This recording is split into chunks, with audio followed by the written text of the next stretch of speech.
이제 국제사회 진출 또는 뭐 해외 진출 이라는 거와 관련해서는 사실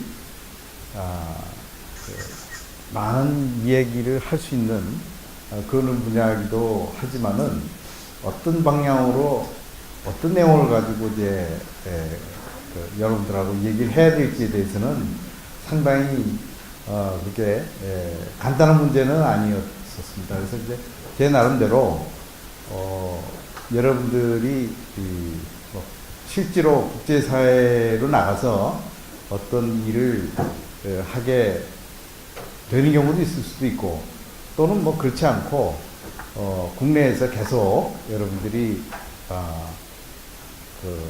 뭐 여러분들이 하고자 하는 일을 할 수도 있고 또는 이제 그렇지 않고서도 뭐 이렇게 요즘은 해외여행을 이제 많이들 나가시니까 해외여행을 가시더라도 단순히 뭐 관광이라든지 또는 다른 뭐 어떤 연수 목적으로 그렇게 가시더라도 단순히 이거 뭐 해외에 비행기 타고 며칠간 있다가 아니면 어느 나라를 이제 구경하고 온다 뭐 이렇게 간단하게 생각할 수도 있지만은 이왕 여러분들이 이제 해외에 나가게 될 경우에 어떤 형태로든 간에 나가게 될 경우에 바깥 세상이라는 거에 대해서 한 번쯤은 여러분들이 뭐 정리도 하고 생각도 해보고 하고 난 다음에 여러분들이 그런 기회를 갖게 되는 것도 상당히 의미가 있으려고 봅니다.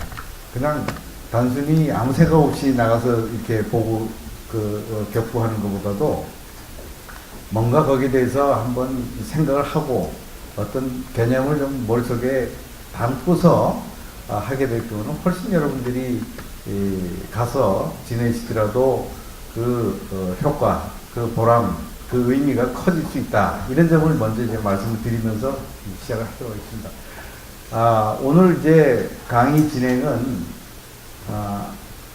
이제 바깥 사회가 도대체 어떻게 생겼는지, 바깥 사회가 어떤 성격을 갖고 있는 건지를 한번 이제 살펴보고, 그 다음에 그리고 이제 바깥 사회에 나가서 있을 경우에 그 갖는 그 의미가 뭔지를 이제 그 다음으로 살펴보고, 그 다음에 구체적으로 그 해외에 나갈 수 있는 방법, 해외에 나가서 활동하는 거는 이제 어떤 종류가 있는 건지를 이제 구체적으로 살펴보겠습니다. 그 다음에는 이제 그 이왕 나가는 김에 오늘 이제 여기 이제 전제는 해외에 나가서 장기간 체류하면서 저희가 어떤 뭐 일을 한다든지 취업이라든지 또는 뭐 사업을 한다든지 하는 거를 이제 크게 염두에 두고 이렇게 작성했지만은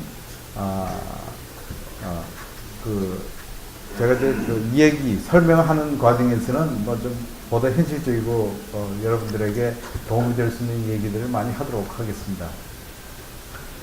그 다음에는 이제 이왕 나가서 하게 될 경우에는 좀 그냥 맹탕으로 나가는 것보다 뭔가 좀 준비를 하고 나가면 훨씬 좋겠죠. 편하겠죠. 그래서 그래서 우선은 제가 제 소개를 맨 마지막 목차의 맨 마지막을 먼저 보여드리면서 제 소개에 대신하려고 합니다. 제 소개 대신해서 하는 건 이제 그 해외에는 대사관은 이제 덴마크, 케냐, 아프리카, 페루는 남미에 있죠. 네팔은 이제 인도 위에 붙은 나라. 얼마 전에 이제 지진이 나서 좀 어려움을 겪고 있는 나라입니다. 과테말라는 이제 멕시코 바로 밑에 그 중미에 있는 그 나라입니다. 그리고 이제 총영사관은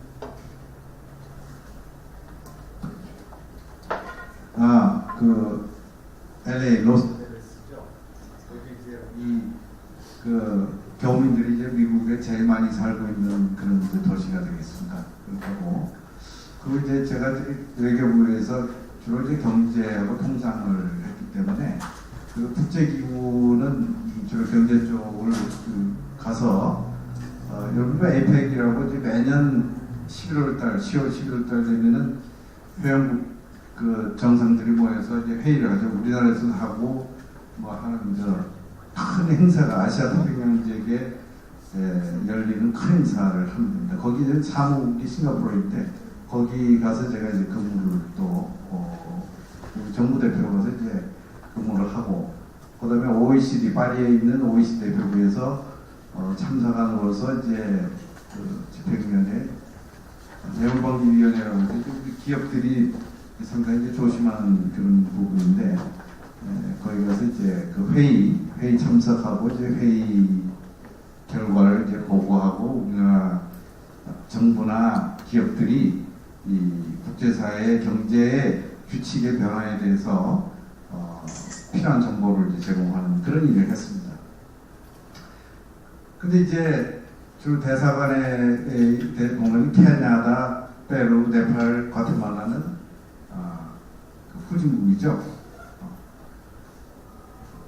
뭐 케냐 그러면은 그 사파리, 동물의 왕국. 뭐 실제로 가보면 이제 동물의 왕국 같이 이 시골에 가면은 지방 가면은 정말 뭐 사자, 기린, 얼룩말들이 뛰어노는 그런 이제 그런 나라입니다.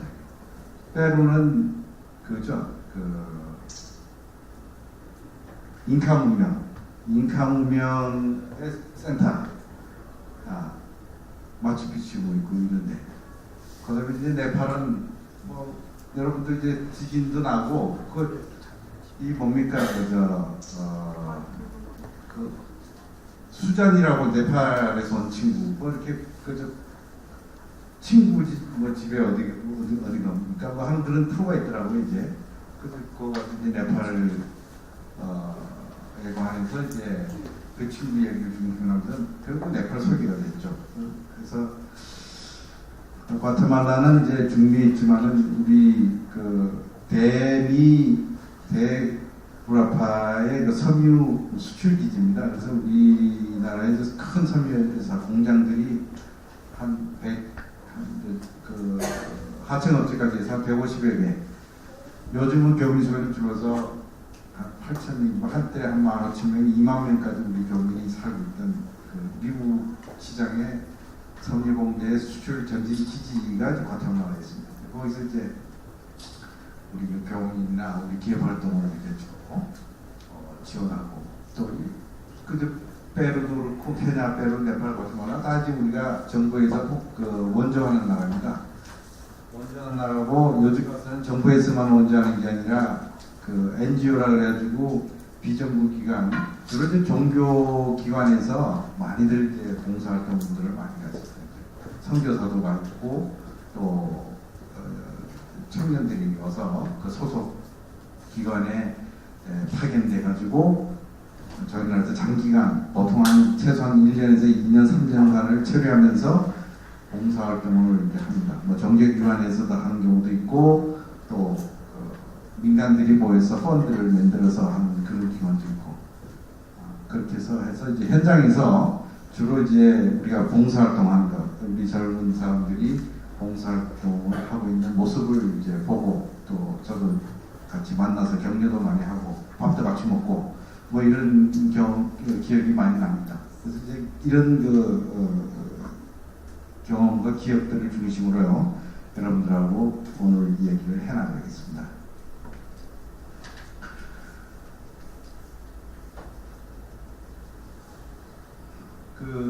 제가 이제 먼저 말씀드렸다시피 이제 국제사회에 나가서 이제 우리가 뭔가를 한다. 국제사회 어떤 이제 어떻게 생겨먹었냐 이게 이제 우리가 거기에 대해서 우리가 조금은 알고 가는 게 좋겠다.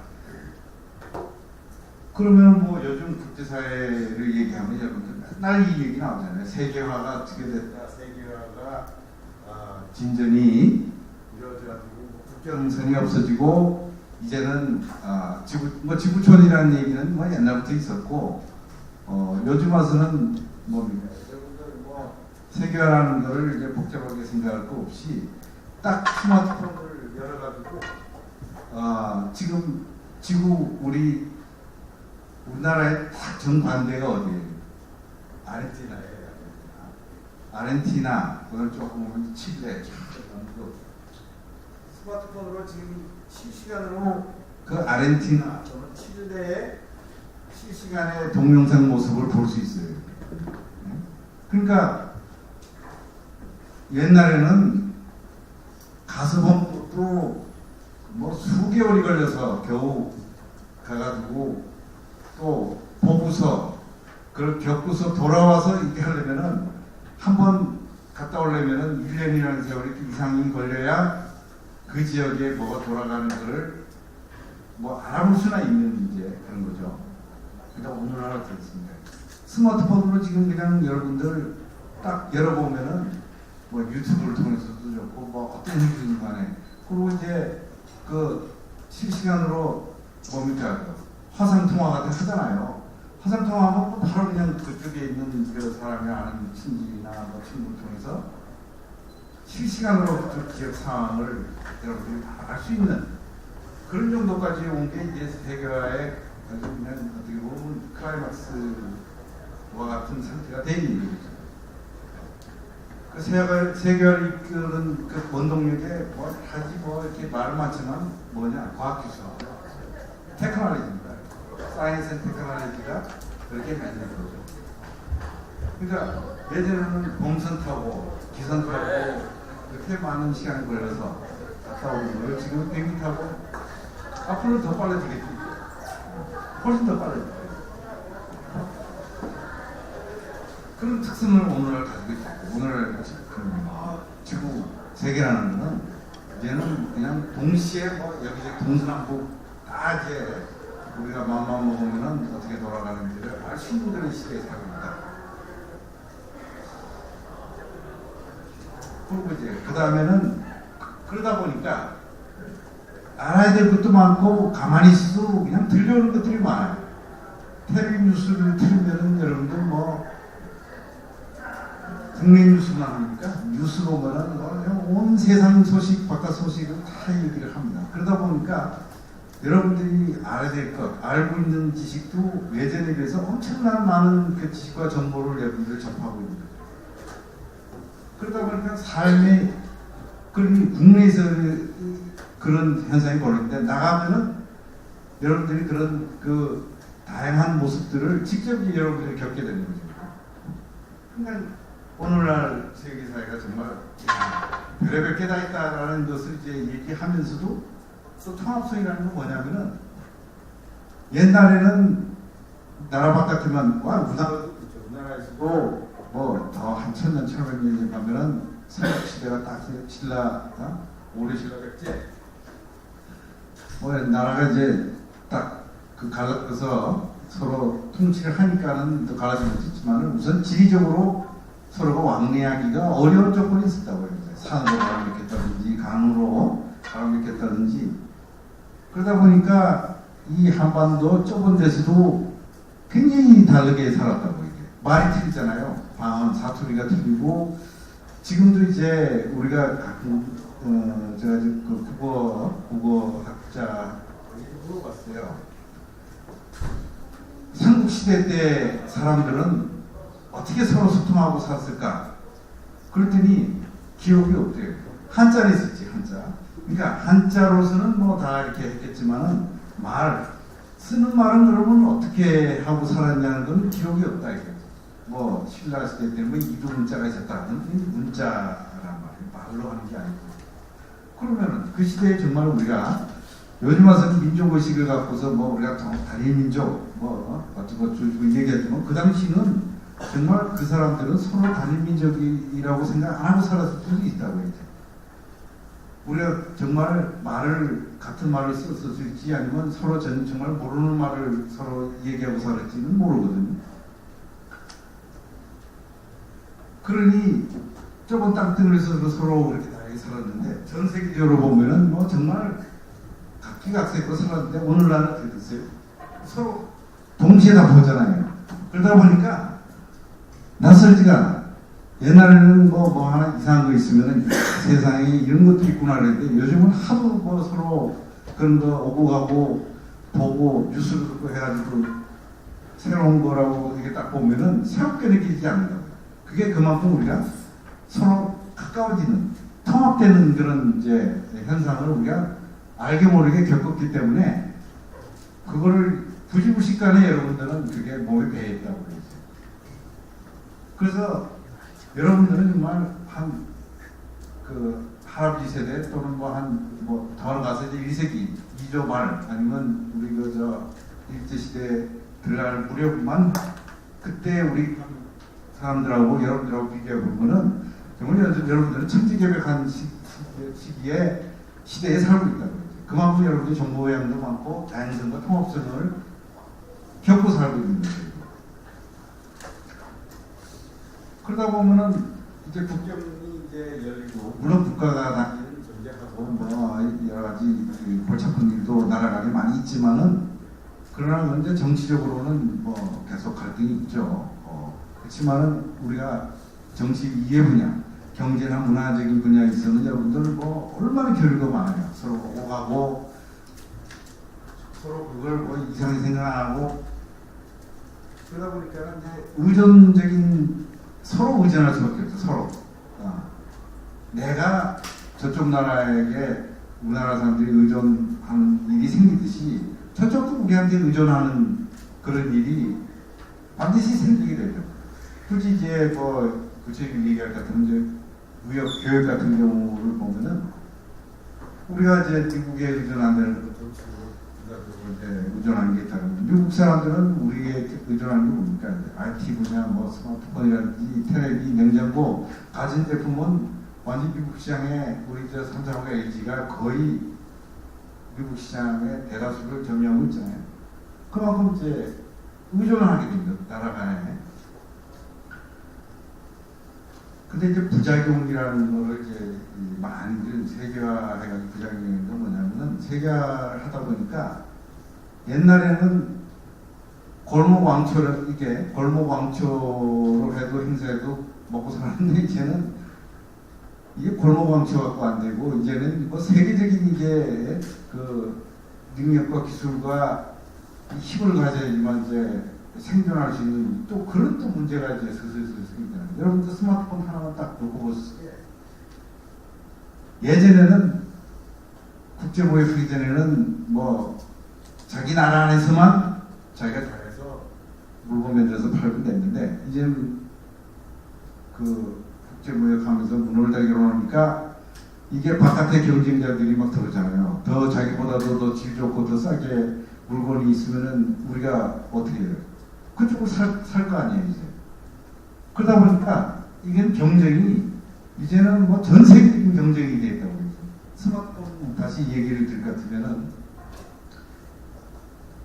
예전에는 1, 2, 3, 4, 5등, 6등, 7등, 8등, 9등, 10등이라는 등수가 의미가 있고 다 그 등수에 따라서 많이 먹고 적게 먹고 이게 다 같이 살 수가 있는 그런 구조에서 이제는 등수에서 1등 아니면 2등 아니면은 나머지는 다 죽는 이제 시대가 되는 문제가 있다고. 스마트폰 같은 경우 보면 애플, 삼성 맨날 이제 싸우죠. 삼성은 애플은 이제 자기 그 아이폰 기반으로 해서 그걸 이제 하나 구축을 했고 삼성은 이제 안드로이드 그 진영의 대표주자로서 이제 되어 있는데 그렇지만은 안드로이드 안에도 많잖아요. LG도 있고 뭐 중국의 화웨이도 있고 이렇게 있는데 지금 보면은 1등과 2등과 3등, 4등, 5등 차이가 엄청나게 차이가 난다고요. 시장 점유율이.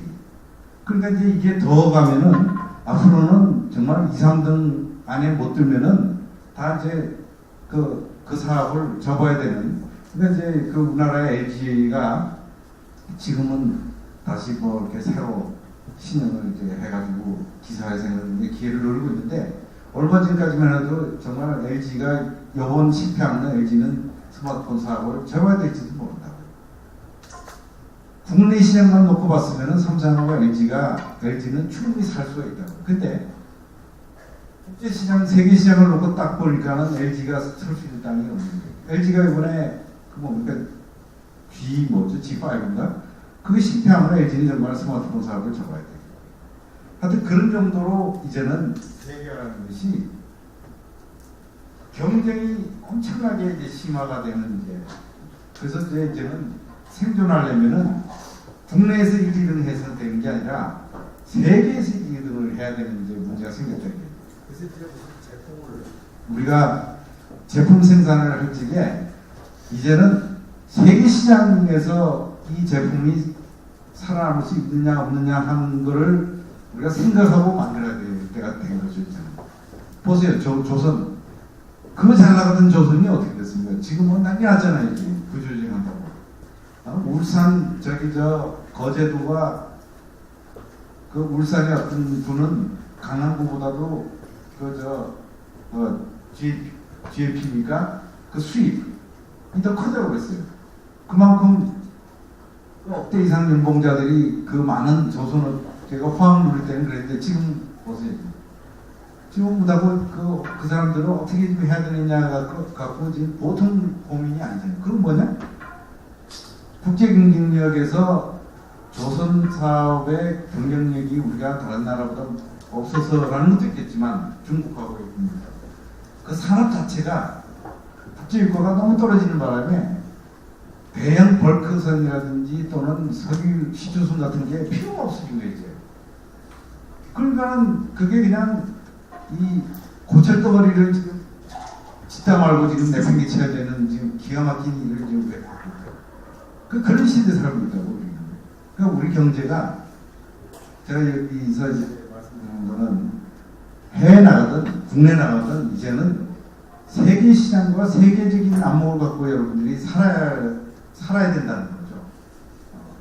나는 국내에서 하고는 전혀 관계없이 국내에서 지내고 국내에서 뭐하고 살겠다고 했기 때문에 뭐 세계관이 국제사회지 뭐 이런 거에 대해서 나하고는 무슨 관계가 있고 나는 뭐 거기에 관심이 없다라고 얘기할 수 있지만은 그러나 여러분들이 나중에 먹고 사는 문제가 이거하고 다 직결돼 있어요. 요즘은. 그렇기 때문에 이거를 그래도 조금이라도 알고 이해를 할 필요가 생겼다는 거죠. 그리고 이제 다음에 이렇게 보시면은 세계가 이렇게 서로 왔다 갔다 하고 서로 평화롭게 지내는 것 같지만은 요즘 보면 어떤 일이 벌어졌습니까? 정치적으로 시끄러운 것도 있지만은 환경 문제, 뭐 미세먼지 아닌 초미세먼지, 황사 이거 갖고서 나가지도 말라 그러고 뭐 이렇게 나가도 마스크 쓰고 댕기라고 그러잖아요. 옛날 같은 거 우리 이거 생각지도 않고 살았는데 이것도 중국 아저씨들하고 있단 말이에요. 우리 잘못도 또 있는 것도 있고. 그다음에 이제 개발협력이라는 거는 우리가 옛날에 어려울 적에 많이 원조를 받고 도움을 받았잖아요. 근데 우리가 좀 먹고 살기가 조금 나아졌단 말이죠. 그리고 국제사회에 우리가 유엔 회원국도 됐고 국제사회에서 우리 경제 규모가 세계 10몇 위가 돼 있으면은 거기에 걸맞는 책임 있는 어떤 자세를 보여준다. 라고 해서 요거 다른 나라 도와주는 거예요, 이제. 먼저. 이것도 해야 돼. 이거 우리가 이제 국제사회에서는 사실 좀 욕을 먹고 있어요.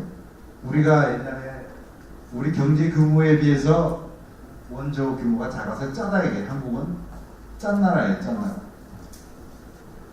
우리나라에서는 그렇죠. 야, 우리도 먹고 살기 힘든데 우리도 뭐 도움받아야 될 사람들이 널려 있고 말이지 노숙자도 있고 뭐 서민들 많은데 왜 뭐 남나라 사람들 이러냐라는 이제 얘기도 사실 많이 있어요. 그렇지만 나중에 이제 좀 구체적으로 설명을 하겠습니다만은 우리가 지금 우리나라가 먹고 사는 게 누구 덕분에 먹고 사는가를 우리가 좀 생각할 필요가 있다고 합니다. 누구 덕분에? 결국 다른 나라에 가서 물건 팔아가지고 그 덕분에 먹고 살고 있다고.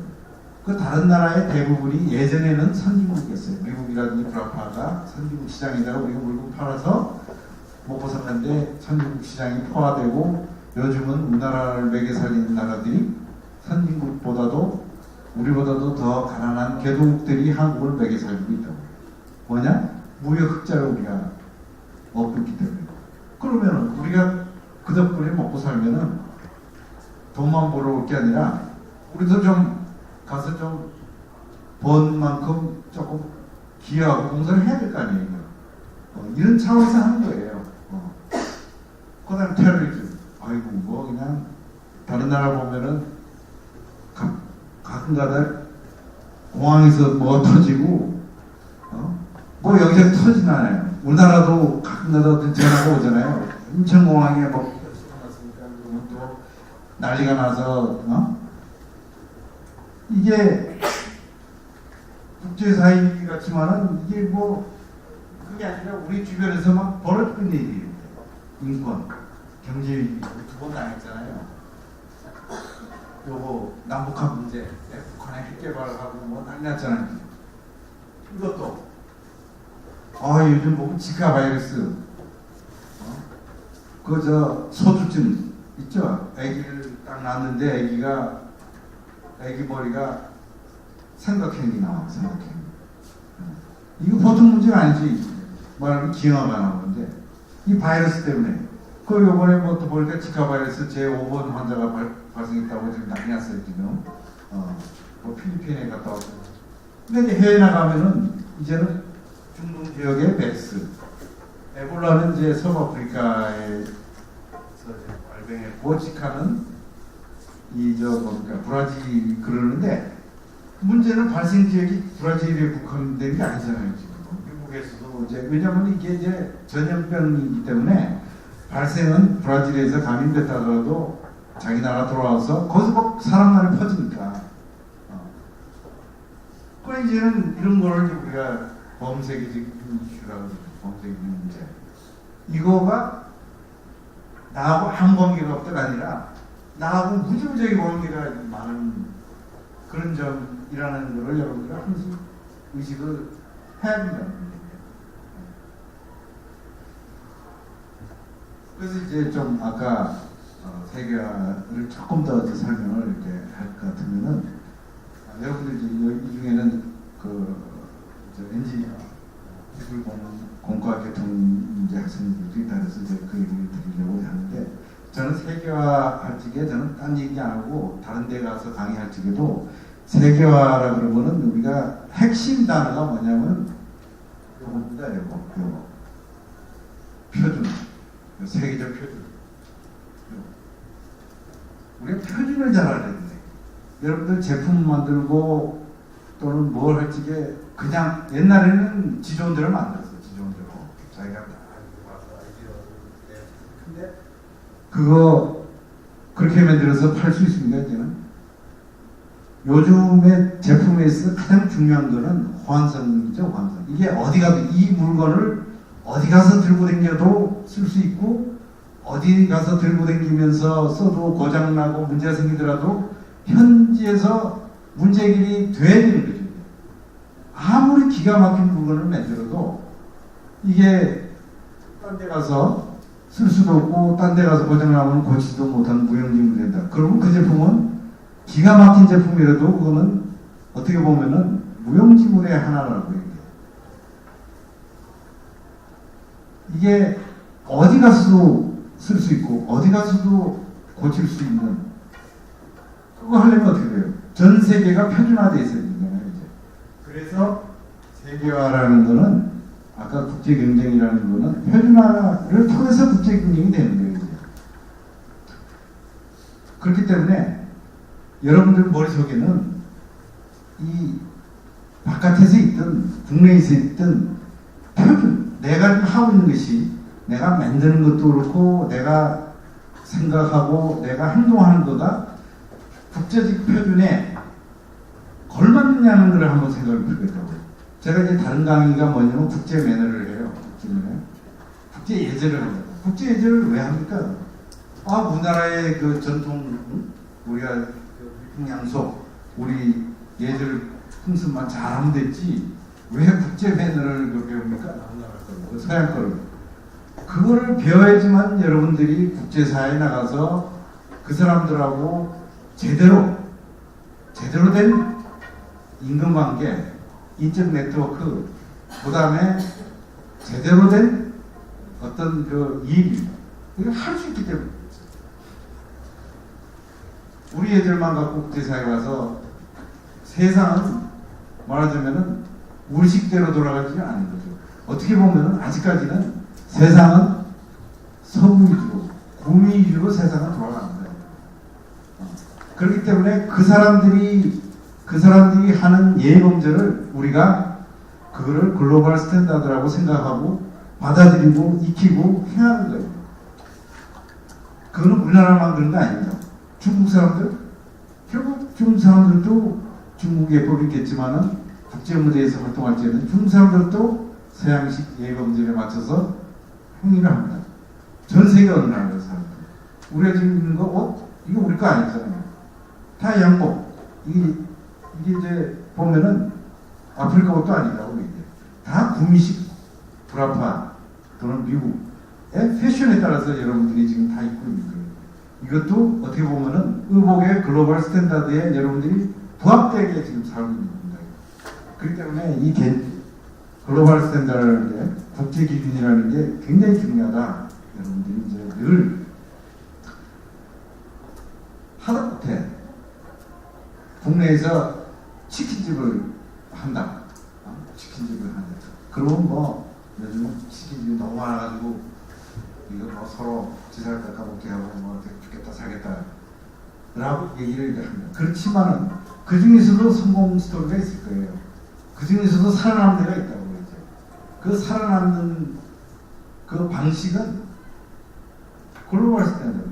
세계 사람들의 입맛을 잡을 수 있어요. 물론 우리 현지 사람들의 입맛이 급선무겠지만 결국은 그 업계에서 성공해서 더 뻗어나가려면 결국은 세계 사람들의 입맛을 잡아야 됩니다.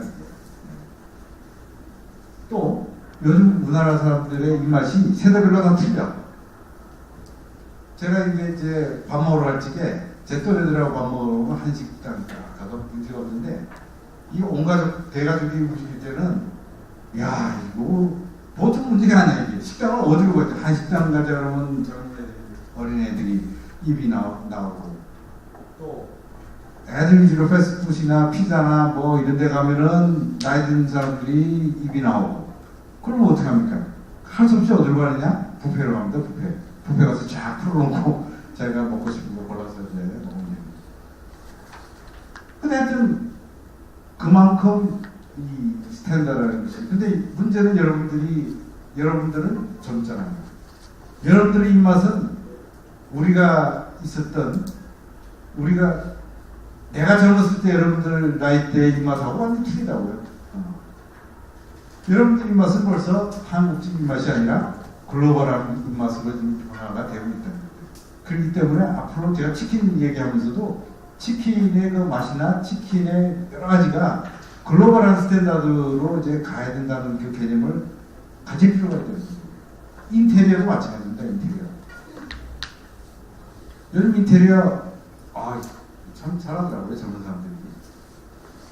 그 예전에는 인테리어 개념이 없어요. 그냥 집에 뭐 하면 이사 가면은 도배 딱 이게 벽에 있는 벽지 다 뜯어서 그냥 가족이 하기도 하고 돈 있는 사람들은 도배하면서 불러서 도배. 바로 옛날에는 장판 도배. 근데 요즘 어떻게 합니까?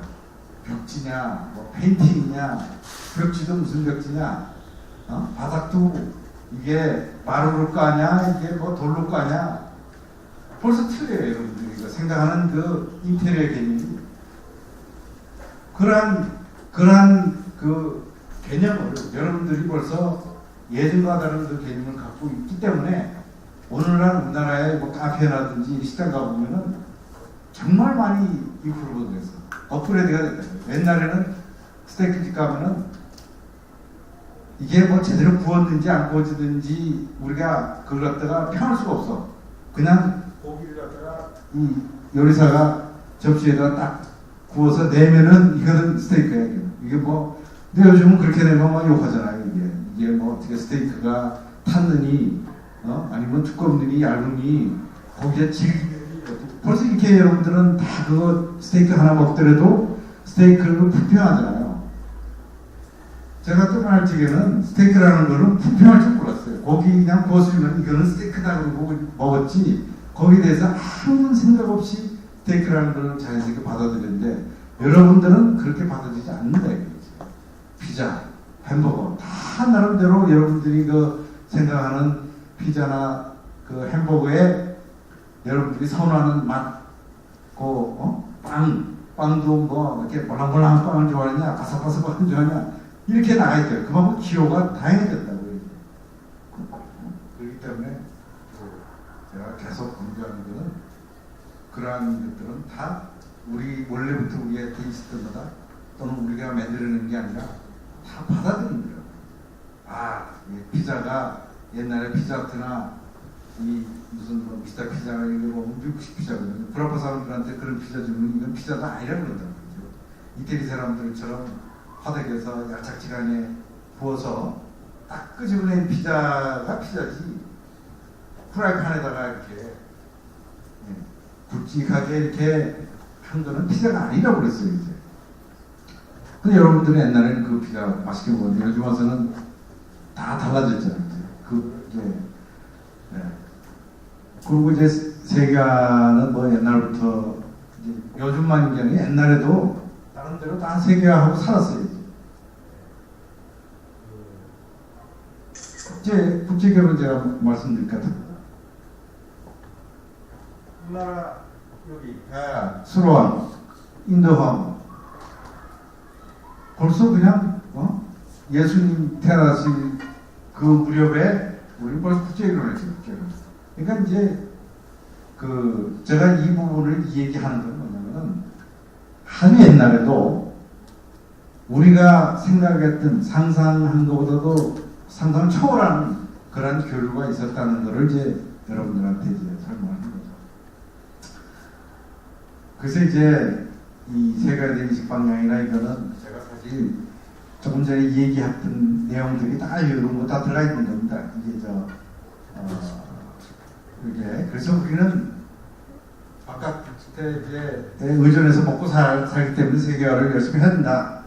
우리가 다 수출을 이렇게 해서 한다는 것을 이미 얘기를 드렸습니다. 그리고 또 국제화를 우리가 더 개념을 갖고 살아야 된다는 것도 아까 얘기로 설명을 드렸고 오늘날 우리 사회 이 국제화 중에 국제결혼 말하면 신부 수업이죠. 신부 수입. 굉장히 많은 그 신부를 우리가 수입을 하고 살고 있습니다. 근데 이제 왜냐하면 여러분들이 잘 모르지만 여러분들 세대는 거의 성비가 1대1 정도 되지만 여러분들보다도 한 10살에서 20살 정도 윗세대는 그때 남아선호사상이 돼가지고 이제 하나놓자 둘러차였거든요. 80년대, 90년대. 그러다 보니까 남아선호 때문에 남아들을 많이 나가지고 그때는 이 국민학교 가서 그 남학생한테 질문할 때 너 학교에서 애로사항이 뭐냐? 제발 좀 여학생하고 짝꿍 좀 시켰으면 좋겠습니다. 왜냐면 1.3대 1이니까 남학생 중에 30%는 여학생하고 짝꿍을 할 수가 없었어요. 오늘날 무슨 일이 벌어졌습니까? 신부 부족, 여자가 부족한 거예요. 또 여성의 권리라든지 지위가 높아지고 경제력이 높아지다 보니까 결혼 잘 안 하려고 해요. 그럼 어떻게 됩니까? 방법이 수입에서 써야죠.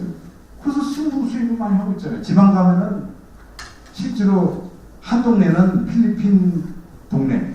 왜냐하면은 거기는 필리핀에서 온 친구들이 많이 사는 동네.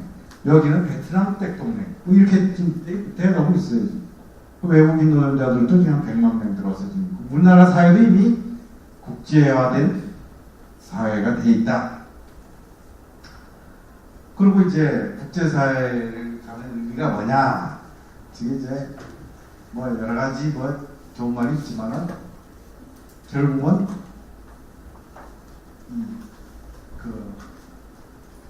자기 자신의 인생을 자기 인생을 어떻게 꾸려나갈 거냐는 것을 여러분들이 결정하는 겁니다. 굉장히 중요한 일이죠.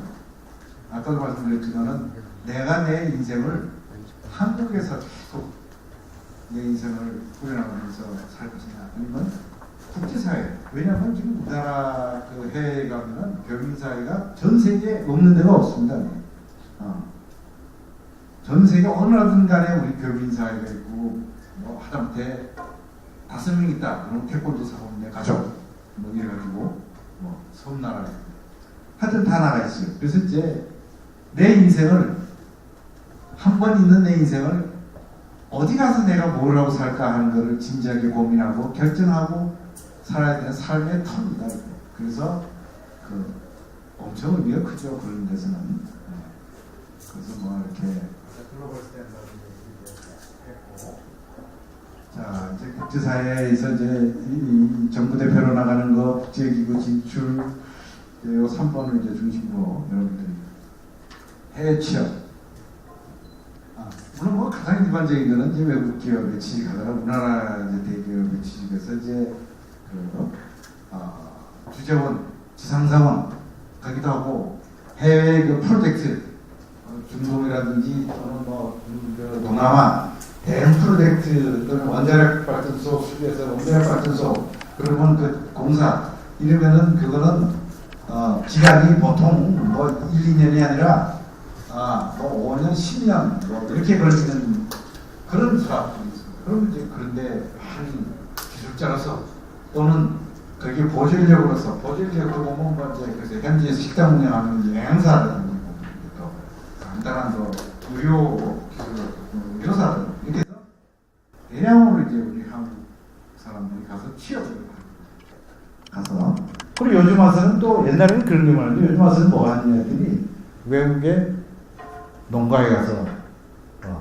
제조 직접 자기의 그 전문 전공 기술을 활용해서 외국의 제조업에 이제 특히 중국 같은 경우에는 이제 한국으로부터의 그 고급 기술 인력들을 갖다 많이 쓰잖아요. 이제 뭐 더 고급 뭐 스카우트해서 그 회사 정보 빼려고 뭐 그런 경우도 있지만은 또 호텔 요즘은 호텔 뭐 서비스에서 이제 많이 들어갔죠. 필리핀 뭐 동남아에 보면은 그 호텔에 한국 분들이 많이 가서 호텔 종업원으로 많이 근무를 하고 있습니다.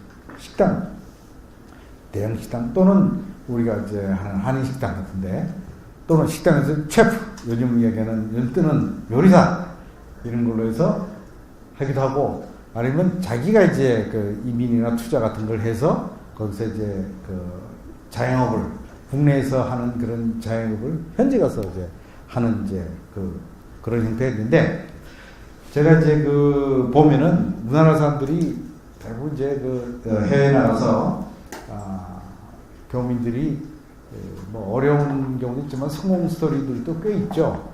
여러분들 대구 가면 이제 인터뷰 호텔이라고 있는데 그 양반은 사모아 아니 서부아프리카에서 이제 원양 어선 뭐 좀 하고서 사업을 해가지고 엄청 큰 돈을 벌어서 이제 한국에서 그런 큰 호텔도 짓고 사업도 많이 하는 경우도 있고 또 얼마 전에 케냐에 가발 그 공장 하신 분인데 그 양반은 제가 93년에 케냐 가서 근무할 적에 그때 처음으로 이제 기술자 몇 사람하고 보따리 달랑달랑 들고 와서 케냐에서 가발 공장을 만들었는데 오늘날 아프리카의 굴지의 가발 공장이 되고 뭐 얼마 전에도 우리나라 텔레비전도 나오고 신문에 나왔더라고요. 이제 성공 사례로. 왜 성공했냐? 원래 그 양반은 가발을 공장을 만들어서 미국이나 구라파로 수출하려고 했는데 의외로 현지에서 이제 히트를 친 거예요. 대박을 터뜨린 게 아프리카 사람들은 머리가 곱슬하다 보니까 직모에 대한 그 열망이 있단 말이에요. 그러니까 이 사람들이 가만히 보니까는 자기들 머리에 이걸 갖다가 뭐 길러서 머리를 펴서 하려면 돈도 들어가고 시간도 들어가고 힘도 드는데 가발을 딱 붙이니까는 이게 되잖아요. 이제 의외로 아프리카 현지 사람들한테 히트를 쳐가지고 어마어마하게 많이 파는 거예요. 이제 그래가지고 인근 나라까지 막 수출하고 확장하고 그래서 그 양반이 한 2년 정도 후에 제가 이제 떠날 때쯤 되니까 공장 가보니까 거짓말 안 하고 요즘은 돈을 빗자루로 쓰고 있습니다. 딱 그러더라고요. 근데 지금까지도 엄청나게 비즈니스를 잘하고 있더라고요, 이제. 그러니까 그 아이템, 제가 이제 나중에 지금 얘기를 하는데, 여러분들 이제 블루오션하고 레드오션이라는 개념이 있습니다. 블루오션은 파란, 평화롭고 참 그런 바다. 레드오션은 뻘겋고 폭풍우가 치는 바다죠. 어떻게 보면 한국 시장, 한국 자영업은 레드오션이에요. 이거는. 정말 이거는 참 우여곡절도 많고 살아남기 위해서 중얼뚱살뚱 해야 되는 이제 그런 시장을 이제 레드오션이라고 하는데 어떻게 보면 블루오션이 저기 있는 거죠. 예. 지금은 이제 그 동남아 같으면 동남아에 요즘 자동차도 많아졌지만 그전에는 뭘 많이 타고 자전거나 오토바이를 많이 탔잖아요. 근데 그 사람들이 새 오토바이 같은 거 그냥 사서 하기가 비싸니까 못 사잖아요. 중고. 그 한국에서 중고를 들여다가 중고 오토바이. 그래서 성공한 사람도 있어요. 지금은 이제 늦었죠. 벌써 이제 이미 다 해가지고. 근데 초기에 가서 중고 오토바이를 사업을 해서 성공을 했다. 그런 아이템을 거기 가서, 근데 아이템을 그냥 처음부터 생각하는 게 아니라 거기 가서 살아야죠. 거기에서 이제 한 1, 2년, 3년 이렇게, 지금 이제 지나면서 그쪽 시장, 그쪽 사람의 성향, 사업성이 있다, 이런 걸 잘 연구하고 해서 아이템 선정을 해서 들어가는 거죠, 이제. 그렇게 해서 이제 성공한 케이스들이 적지 않게 이제 있는 거죠. 그 인도네시아에 보면은 각 나라에 한국 사람으로서 정말 돈 보따리도 없이 그냥 거의 맨몸으로 와서 일구어서 오늘날 어마어마한 부를 축적한 사람들의 사례는 수없이 많습니다. 하나 이제 시간이 55분까지요. 네. 제가 이제 한 사례만 하나만 더 얘기를 하겠습니다. 여러분들 이제 남문기라고 미주 한인회장이에요. 미주 한인회장. 지금은 뭐 아는 사람들은 잘 알고 심지어 그 양반을 뭐 우리나라 이제 비례대표제에서 외국 해외 동포 비중을 생각해서 그 사람을 국회주자는 얘기까지도 몇 년 전에 나왔다고 해요. 근데 그 양반이 처음에 미국 땅에 한국에서 이제 변변한 직업이 없이 있다가 누님이 미국에 이제 이민을 가셔가지고 사는 바람에 이 사람이 이제 누님 덕분에 미국 땅에 떨어졌을 적에 거의 빈털터리로 가 있었는데 할 일이 없으니까 공원 벤치에 앉아가지고 소유를 했잖아요. 앉아있는데 웬 그 백인 노인이 와서 너 한국에서 왔냐? 이렇게 묻길래 근데 당신은 어떻게 내가 한국에서 온 줄 아냐?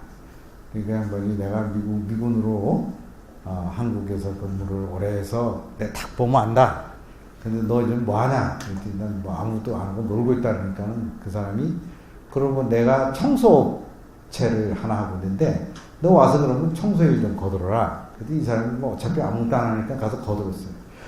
청소일 하는데 대개 보면은 청소일은 거기는 미국에는 흑인이나 멕시칸들이 하잖아요. 자기가 이제 그 사람들하고 같이 이제 끼어서 일을 하는데 가만히 청소하는 걸 보니까 이게 전혀 마음에 안 들게 우리 같으면은 이거 한 시간이면 끝낼 일을 갖다가 뭐 두세 시간씩 일을 하고 있고 일하는 순서도 말이지 뭐 엉망이고 이거 안 해본 사람이지만 우리나라 사람들은 또 이게 머리는 잘 들어가니까 그 이거 아니다. 그래가지고 자기가 이제 자기 식대로 막 했다 이게. 그랬더니 보니까 처음 델타 쓴 사람이 보니까는 이거 참 기가 막히게 일 잘하고 일하는 그 순서라든지 이게 요령이 있단 말이에요. 그러니까 이제 다른 직원들한테 니들도 그래서 이제 팀장이 되고 팀장에서 또 위로 올라가고 자꾸 이렇게 승질이 빨라졌죠. 그리고 이 사람은 이제 이거 나는 뭐 평생 이거 하고 살 수는 없지 않냐는 생각이 드는데 아이디어를 어디서 주냐면은 청소하다 보니까 빌딩, 사무실 이런 데를 많이 돌아다니면서 보다 보니까 건물에 눈이 뜬 거예요. 그래서 이 빌딩이나 사무실 이런 건물을 내가 어떻게 잘 알고 활용하려면은 뭘 해야 될까 생각하다가 찾은 것이 부동산업. 부동산은 자기 돈도 없고 기반도 없으니까 한국 사람이 하는 부동산 그 중개업소죠. 가서 내가 일하겠다. 직원으로. 월급은 작아도. 그래서 그냥 거기서 마당새 역할을 했어요. 마당새 역할을 해가지고 부동산 그 노하우 열심히 공부하고 해가지고 나중에 눈 떠가지고 자기가 싼 물건 사가지고 자기 고쳐서 비싸게 팔고 이래가지고 일약 남가주의 부동산 대표적인 부동산 그룹이 된 거예요. 그러니까 제가 이렇게 얘기하는 거는 뭐냐면은 우리나라에서의 그 노력만큼을 기울이면은 딴 데서도 얼마든지 기회가 있을 수 있다는 것을 이제 한 사례로서 얘기한 거죠. 다 모두가 성공하는 건 아니지만은 그만큼 우리가 해외라는 거를 자기의 그 인생의 무대로서 한 번쯤은 생각해 볼 필요가 있고 도전을 한다면은 시간 투자 한 1, 2년 정도는 투자를 해서 현지에서 자기가 원하는 지역에 가서 그 지역의 사정과 그 지역에 돌아가는 거 여러 가지 경험담을 지켜보는 노력과 투자를 할 필요가 있다는 점입니다. 근데 그 워킹 할리데이 얘기를 이제 드리는데 사실 워킹 할리데이 얘기는 여러분들이 이제 홈페이지 네이버 같은 데 찾아보면 워킹 할리데이 그리고 외교부에 이 외교부 워킹 할리데이 인포센터에 들어가면은 워킹 할리데이 간 사람들 간에 서로 뭐 주고받은 문자 뭐 이런 인포메이션이 넘쳐납니다. 그래서 여러분들이 구체적인 거를 이제 거기서 활용을 하되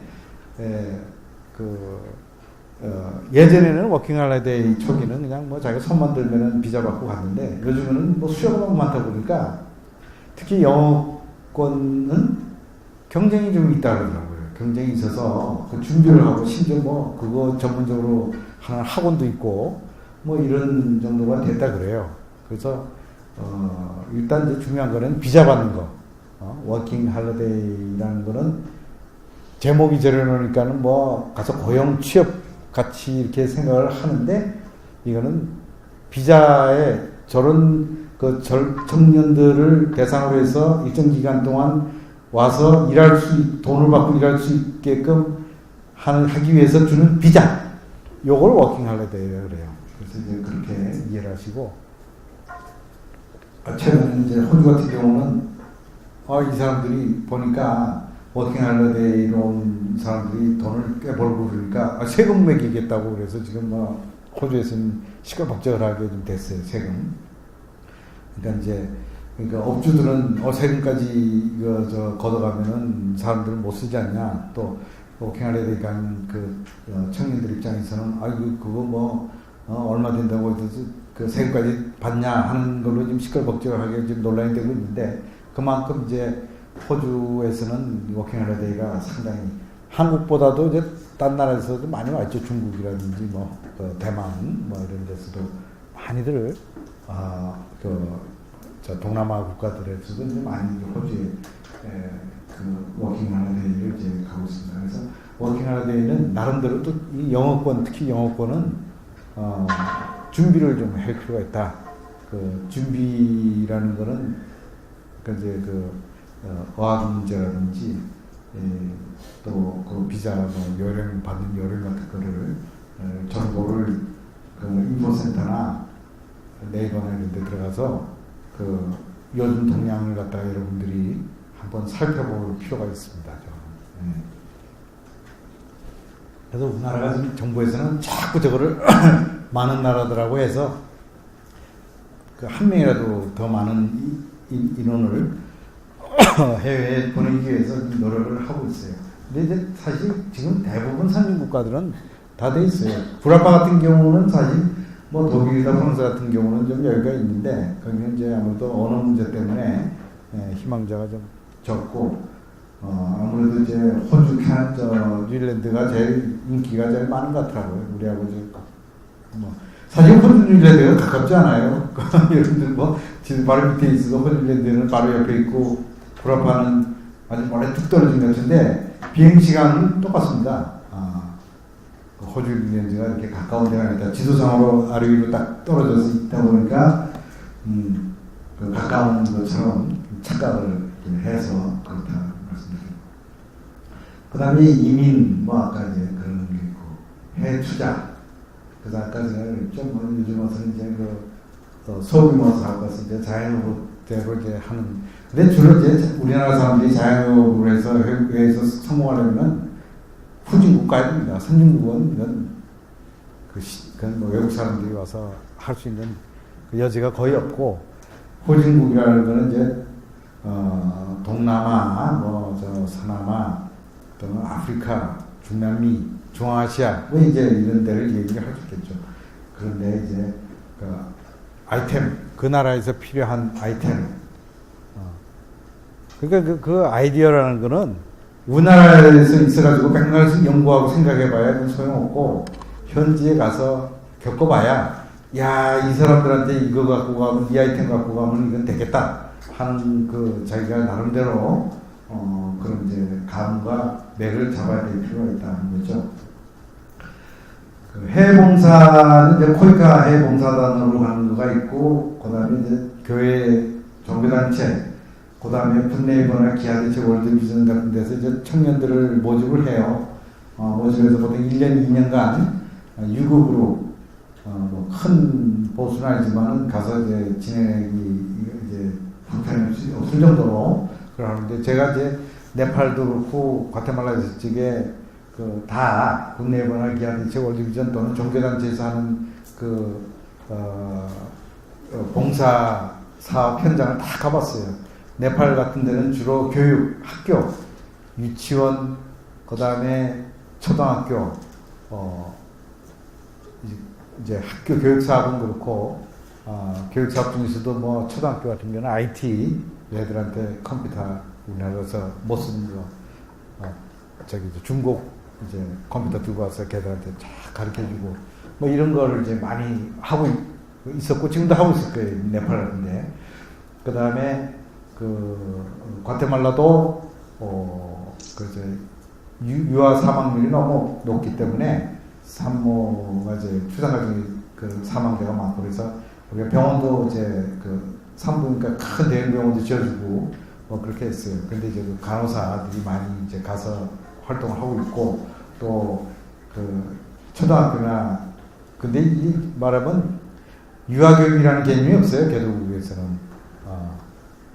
무슨 뭐 애들 교육 자체에 대한 개념이 별로 없는 데서 뭐 유아교육이라는 것까지. 근데 이제 그거를 그 개념을 심겨주는 역할이 중요하다 이거지. 그래서 그런 나라에 가서 이 교육이라는 거는 정식 학교 교육으로부터 시작된 것도 교육이지만은 태어나가지고 얼마 되지 않은 그 애에게 이게 초기 교육이 중요하다는 것을 그 사람들한테 가르쳐 주는 것, 그 개념을 넣어주는 것조차도 굉장히 중요한 거다 이게. 그래서 여러분들이 할 수 있는 그 일은 많이 있다. 그렇게 이제 생각을 하고 있습니다. 그다음에 요즘은 뭐 어학도 가고 요리 예술이나 이제 유학도 가고 자격증 취득하고도 이제 많이 가죠.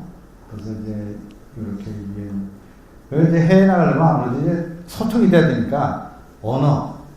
그래서 여러분들이 계속 그 언어를. 근데 예를 들어서 뭐 중국 같은 데 관심 있다면 중국어 당연히 해야죠.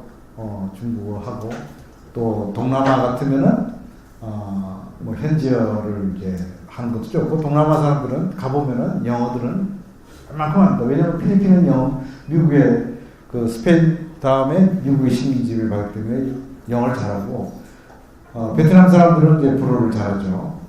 그러다 보니까 뭐 영어도 좀 하고, 그리고 이제 말레이시아, 태국 뭐 다 이제 태국은 무슨 다 영국 식민지를 받고 있기 때문에 가지고 그 사람들은 영어 다 잘해요. 그래서 스리랑카, 서남아 다 마찬가지고. 그래서 이제 그런 데는 영어를 하면은 동남아의 웬만한 나라들은 다 커버가 된다. 플러스 이제 현지어, 뭐 월남어라든지 말레이어를 갖다가 현지 가서 배우면 되겠지만은 기본적인 의사소통은 영어로 다 된다. 서남아도 마찬가지예요. 아프리카도 뭐 동부 아프리카는 다 영어고, 서부 아프리카는 이제 불어를 좀 해야 되겠죠.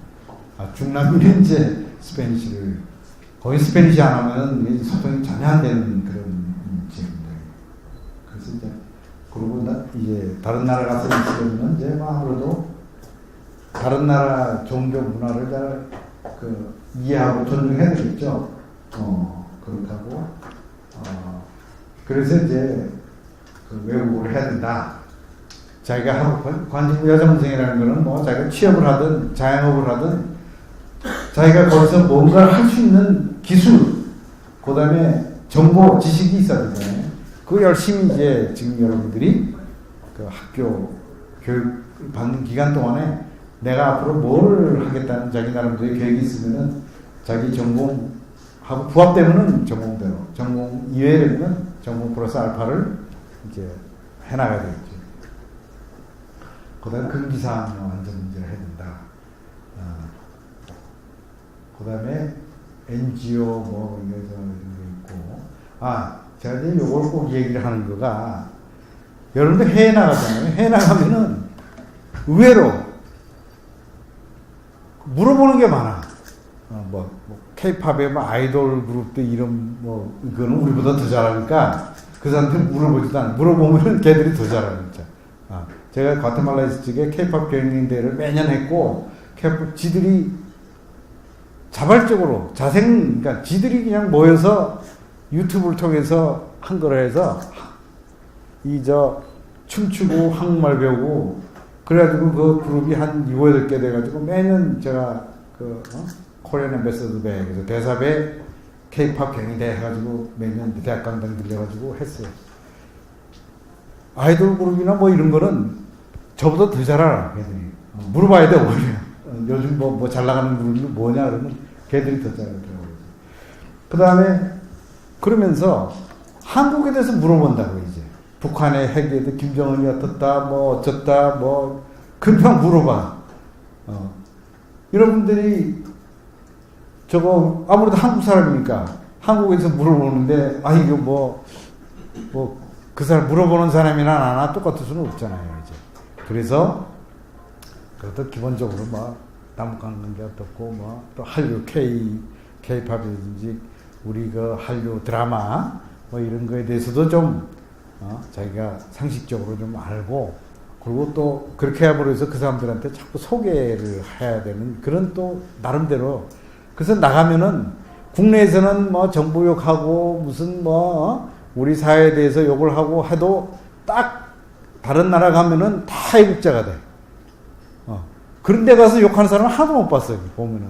국내에서는 지지고 먹고 사는데, 남은 나라 가서 한국을 바라보고 한국을 얘기하라 그러면은 욕하는 사람은 없더라고요. 그만큼 이게 참 묘한 이 사람들의 이제 묘한 구석이 있어요. 그래서 우리가 갔을 적에 우리나라에 대해서도 조금 그래도 좀 알고 가자.